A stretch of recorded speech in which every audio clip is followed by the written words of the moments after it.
ಕಾಲ್ತುಳಿತಾಗಿ 11 ಜನ ಸಾವನ್ನಪ್ಪಿರುವುದು ಏನು ನಾನು ಇದರಲ್ಲಿ ಎಲ್ಲರ ತಪ್ಪು ಇದೆ. ಒಂದು RCB ಕರ್ನಾಟಕದ ಕಮಿಟಿ ಇದೆ, ಅವರಲ್ಲಿ ಪ್ರೋಗ್ರಾಮ್ ಆರ್ಗನೈಸ್ ಮಾಡಬೇಕಾದ್ರೆ ನೋಡಬೇಕಿತ್ತಲ್ಲ ಎಷ್ಟು ಕ್ರೌಡ್ ಹಿಡಿಯುತ್ತೆ ಅಂತ. ಮೈನ್ ಪ್ರಾಬ್ಲಮ್ ಆಗಿದ್ದಲ್ಲೇ, ಯಾಕೆ ಅಲ್ಲಿ 30-40 ಸಾವಿರ ಜನ ಹಿಡಿಯೋ ಸ್ಟೇಡಿಯಮ್ಮಿಗೆ 1 ಲಕ್ಷನೇನೋ ಜನ ಬಂದಿರಬೇಕು. 1.5 ಲಕ್ಷ ಜನ ಹೇಗೆ ವ್ಯವಸ್ಥೆ ಮಾಡ್ಕೊಳ್ಳೋಕ್ಕಾಗತ್ತೆ? ಇದೊಂದು. ಇನ್ನೊಂದು, ಕ್ರಿಕೆಟ್ ಫ್ಯಾನ್ಸಲ್ಲಿ ನನ್ನ ರಿಕ್ವೆಸ್ಟು, ನಮ್ಮದು ಏನೇ ಅಭಿಮಾನ ಇದ್ದರೂ ಅದು ಅತಿರೇಕಕ್ಕೆ ಹೋದರೆ ಅದು ಅಜ್ಞಾನ ಆಗುತ್ತೆ. ಯಾಕಂದರೆ ಕಪ್ಪಾದರೂ ವಾಪಸ್ ಪಡಿಬೋದು, ಹೋದ ಜೀವ ವಾಪಸ್ ಪಡೆಯೋದು ಸ್ವಲ್ಪ ಕಷ್ಟ. ಯಾಕೆ ಕಳ್ಕೊಂಡವ್ರಿಗೆ ಆ ದುಃಖ ಇರುತ್ತೆ.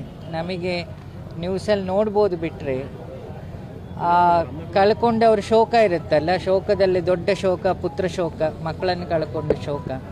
ಅದನ್ನು ನಾವು ಯಾವುದೇ ಪರಿಹಾರ ಕೊಟ್ಟು ಆ ಜೀವದ ಬೆಲೆ ಬರೆಸ್ಲಿಕ್ಕೆ ಸಾಧ್ಯ ಇಲ್ಲ.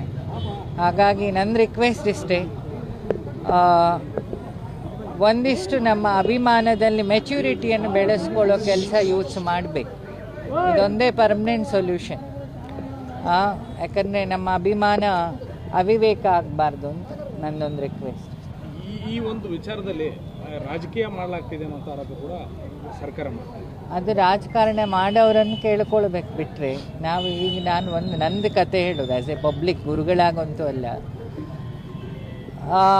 ನೋವನ್ನು ಯಾವುದೇ ಮಾತಿಂದ ಬರೆಸ್ಲಿಕ್ಕಾಗಲ್ಲ, ಅಥವಾ ಆರೋಪ ಪ್ರತ್ಯಾರೋಪದಿಂದ ಹೋದ ಜೀವವನ್ನು ತರಲಿಕ್ಕಾಗಲ್ಲ. ನಾವೇನು ಎಲ್ಲೆಲ್ಲಿ ಸರಿ ಮಾಡಿಕೊಳ್ಬೇಕು ಅದು ಬೆಸ್ಟ್ ಸೊಲ್ಯೂಷನ್ ಅಂತ ಕಾಣುತ್ತೆ. ಯಾಕೆ ಪ್ರತಿ ಹೆಜ್ಜೆನೂ ನಮಗೆ ಬೆಳವಣಿಗೆಗೆ ಕಾರಣ ಆಗಿರಬೇಕು. ಸೊ ಒಂದು ಲೆಸನ್ ಅಂತ ಎಲ್ಲ ಪಕ್ಷದವರು ಇದನ್ನು ತಗೊಳ್ಬೇಕಾಗತ್ತೆ, ಬರೀ ಆ ಪಕ್ಷ ಈ ಪಕ್ಷ ಅಂತಲ್ಲ, ನಂಗೆ ಅನಿಸಿದ್ದು.